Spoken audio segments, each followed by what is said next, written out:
किसी ने बड़े कमाल की बात कही है कि शब्दों की ताकत को कभी कम मत आंकिए, क्योंकि सिर्फ एक हां और एक ना पूरी जिंदगी को बदल देती है।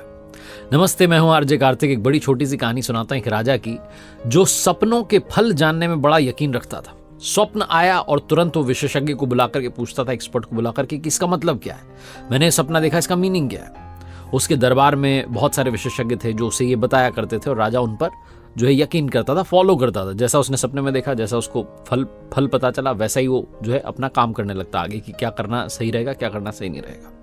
एक बार उस राजा को एक ऐसा सपना आया जिस सपने का फल किसी को समझ नहीं आ रहा था। राजा को सपना यह आया कि उसके सारे दांत गिर चुके हैं, सिर्फ आगे का दांत जो है, बड़ा वाला दांत, वो बचा हुआ है।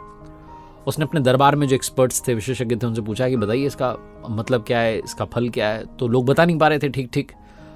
राजा ने सोचा कि अब क्या किया जाए। तो उसे किसी ने बताया कि दूसरे राज्य में एक बड़े विद्वान हैं, वो सपनों के सबसे बड़े जानकार हैं, स्वप्न विशेषज्ञ हैं, उनको बुलाया जाए। तो उनको निमंत्रण दिया गया, राज की तरीके से उनका सत्कार किया गया, दरबार में उन्हें बैठाया गया, आसन दिया गया, सब कुछ अच्छा था।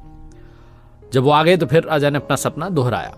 राजा ने कहा कि महोदय, मुझे इस तरीके से सपना आया कि मेरे सारे दांत गिर चुके हैं, सिर्फ एक दांत, आगे का दांत जो है, बड़ा वाला दांत, वही बचा रह गया। अब मुझे बताइए कि इसका फल क्या है, इसका मतलब क्या है, क्या होगा मेरे जीवन में आगे। आप जो बताएंगे मैं वही फॉलो करूंगा। जो विशेषज्ञ थे उन्होंने कहा कि राजन, बहुत आसान है, आपके परिवार के सारे लोग मर जाएंगे, सिर्फ आप बचेंगे। यही आपके सपने का मतलब है, यही उसका फल है। अब इसमें आपको कुछ करना नहीं, आप कुछ कर नहीं पाएंगे, क्योंकि मृत्यु तो होनी है। राजा को बहुत क्रोध आया कि होगा ये विद्वान अपनी जगह का, इसको अभी यहीं बंदी बना करके कैद में डाल दो। सैनिकों को आदेश दिया कि तुरंत बंदी बनाओ। विद्वान कहने लगे कि आप कैसे राजा हैं, आपने मुझे बुलाया और मुझे बंदी बना रहे। बोले नहीं, चलो। राजा ने अपने मंत्री को बुला करके कहा कि ऐलान करवा दो पूरे राज्य में, जो मुझे आकर के इस सपने का ठीक मतलब बताएगा, सही मतलब बताएगा, सही फल बताएगा, उसे मेरी ओर से एक बहुत बड़ा इनाम दिया जाएगा। मंत्रियों ने बात को सुना, समझा और फॉलो किया, ऐलान करवा दिया। अगली सुबह दरबार में एक साधारण सा दिखने वाला लड़का आया। राजा ने उससे पूछा कि बताओ, तुम बता सकते हो? उसने बोला, हाँ, बहुत आसान है राजन, मैं तो आपका सपना सुनकर के प्रसन्न हो गया हूं, खुशी से जो है फूला नहीं समा रहा हूं, मुझे समझ नहीं आ रहा है कि क्या हुआ है ये। राजा ने कहा, ऐसा क्या है मेरे सपने में?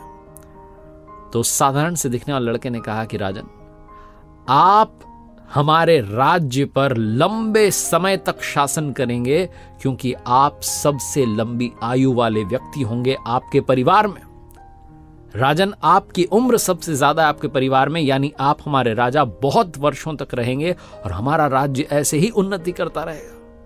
इससे खुशी की बात हम प्रजाजनों के लिए क्या हो सकती है, हम राज्य के लोगों के लिए क्या हो सकती है। जहां उस व्यक्ति ने कहा, राजा बहुत खुश हो, बहुत प्रसन्न हो। उसने कहा, वाह, क्या बात कही। राजा ने अपने मंत्री से कहा, भैया वो बड़ा वाला इनाम दे दीजिए।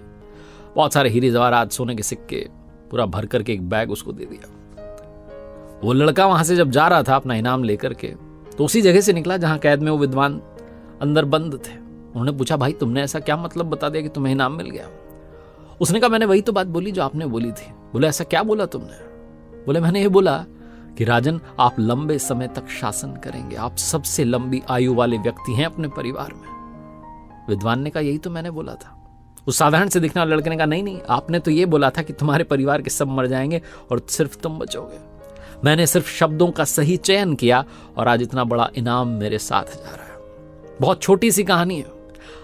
कैसे बोलना है ये बचपन में हम सीख जाते हैं, लेकिन क्या बोलना है ये सीखने समझने में पूरी आयु निकल जाती है। शब्दों के चयन की वजह से, सिलेक्शन ऑफ वर्ड्स की वजह से कई सारे झगड़े होते हैं। तो लाइफ में सामने वाले से आप क्या बोल रहे हैं, इस पर गौर फरमाइए, ध्यान देना शुरू कीजिए, तब जाकर के रिश्तों में मजबूती आना शुरू होगी।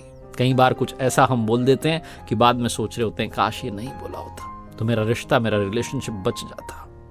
बहुत छोटी सी कहानी जिसका सार यही समझाता है। अंत में वही कहूंगा जो हमेशा कहता हूं, कर दिखाओ कुछ ऐसा कि दुनिया करना चाहे आपके जैसा।